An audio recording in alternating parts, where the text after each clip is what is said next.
Quedaos con esta imagen. Manuel Blanco Romasanta, más conocido como el hombre lobo de Allariz, Galicia, España. ¿Crees que los hombres lobo existen? ¿O no crees que existen? Pues hoy os voy a contar la historia de este presunto hombre lobo. Para esto tenemos que remontarnos al año 1809. Manuel Blanco Romasanta nacía por aquel entonces.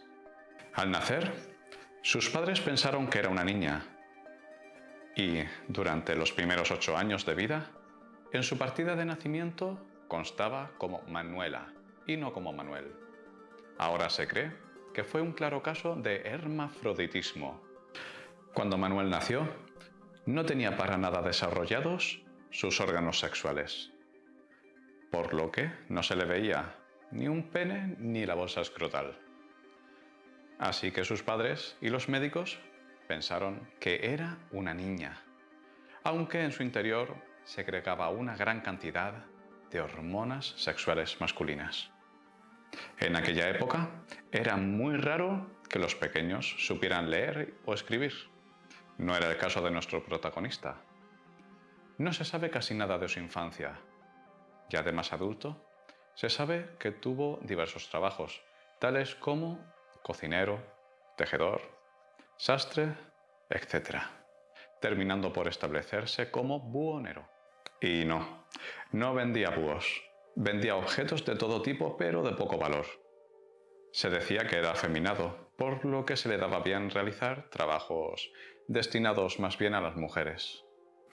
Era un hombre que apenas medía 1,40 m y se había dejado una barba muy mal cuidada. Y para colmo, tenía poco pelo. Vamos, que no era precisamente un Adonis. Pero, a pesar de todo esto, encontró novia, Francisca Gómez Vázquez, con la que se casó el 3 de marzo de 1831. Pero el matrimonio duró poco, ya que pocos años después, su esposa falleció. A partir de aquí, se presentaría como viudo y sin hijos. Fue tras la muerte de su esposa que se hizo buhonero y recorría gran parte de la zona norte de España vendiendo sus baratijas. En ocasiones, alguno de sus 2 hermanos le acompañaba por esos caminos. Manuel se cargaba de mercancías en Pontevedra, donde dejaba de beber hasta que volvía con el dinero de lo vendido para así saldar las deudas. El hombre al que le compraba el material se llamaba Miguel Sardo. El 21 de agosto de 1843, el alguacil de León, Vicente Fernández, salió al encuentro de Blanco porque debía a Sardo 600 reales. Pues Vicente Fernández, el alguacil, desapareció hasta que 3 días más tarde se halló su cadáver. La esposa del alguacil aseguraba que 3 días antes los había visto a los dos, pero no había testigos que corroborasen la versión.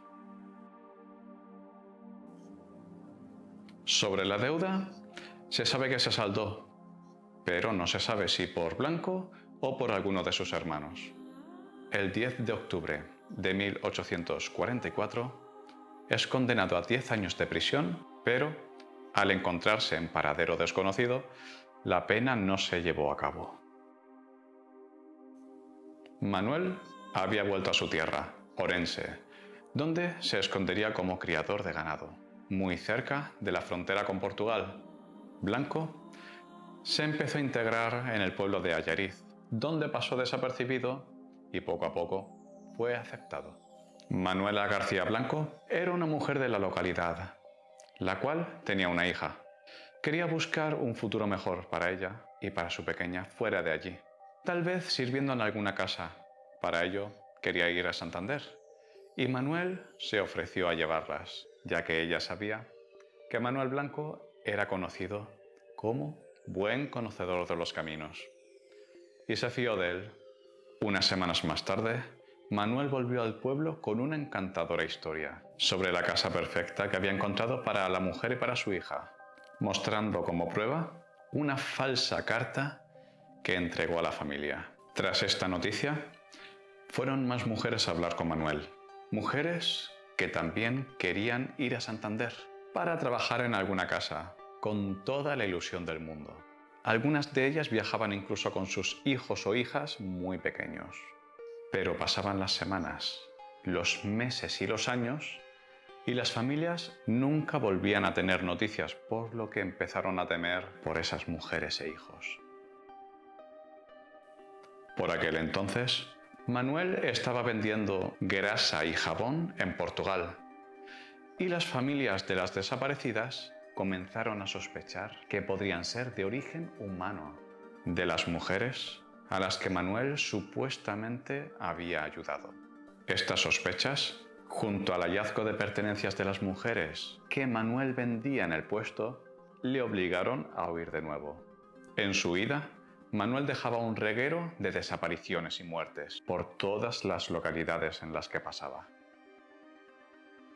El 2 de julio de 1852, Manuel fue apresado en Toledo y llevado hasta Allariz para ser juzgado. Le atribuyeron 17 asesinatos, de los cuales solamente reconoció 9.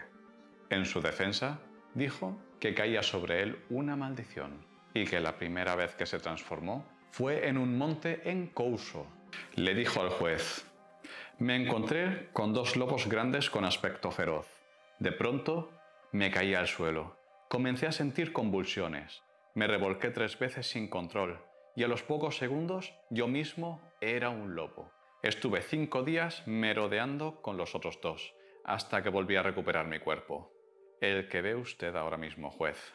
Los otros 2 que también venían conmigo, que yo creía que también eran lobos, cambiaron a su forma humana. Eran 2 valencianos. Uno se llamaba Antonio y el otro Genaro, don Genaro. Y también sufrían una maldición como la mía. Durante mucho tiempo salí como lobo con Antonio y don Genaro. Atacamos y nos comimos a varias personas porque teníamos hambre. Esta declaración está en la causa 1178 de los juzgados de Allariz.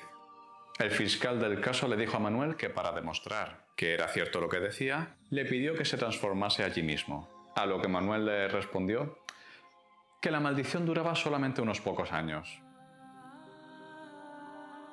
Tras un año de juicio, el juez dictaminó que la pena para el licántropo sería la pena capital, que se aplicaría por garrote vil, y a indemnizar a las familias de las víctimas con 1000 reales a cada una. Pero el abogado de Manuel alegó que el haber confesado los crímenes no significaba que fuera el autor, y contactó con un conocido hipnólogo francés e incluso pidió clemencia a la mismísima reina Isabel II, que reinaba por aquel entonces. El Ministerio Médico francés intentó convencer a la reina que era necesario mantener con vida a este presunto licántropo para poder estudiarlo y comprender el origen de su maldición, ya que el médico francés creía que Manuel Blanco tenía algún tipo de trastorno psicológico que le hacía creer que era un animal y que durante ese tiempo no era consciente de sus actos. Para sorpresa de todos, la reina cambió la pena de muerte por la cadena perpetua. No se sabe muy bien cuál fue el final de Manuel. Unos dicen que murió a manos de otros presos en la cárcel de Allariz, otros que murió en la cárcel de Ceuta, y otros que escapó a los bosques que tanto conocía. A día de hoy, en los montes de Orense, cuando sale la luna llena, aún se puede escuchar el aullido del licántropo de Allariz. O eso cuenta la leyenda. ¿Creéis en los hombres lobo? ¿Creéis en la increíble historia que le contó Manuel al juez? ¿O que fue un intento de eludir la pena capital? Me gustaría saber qué pensáis, así que podéis dejarlo abajo en los comentarios y estaré encantado de comentarlo con vosotros. No olvidéis darle al like si os ha gustado el vídeo y a la campanita para estar atentos a todos los vídeos que voy subiendo. Muchas gracias por visitar mi canal y nos vemos en el próximo vídeo.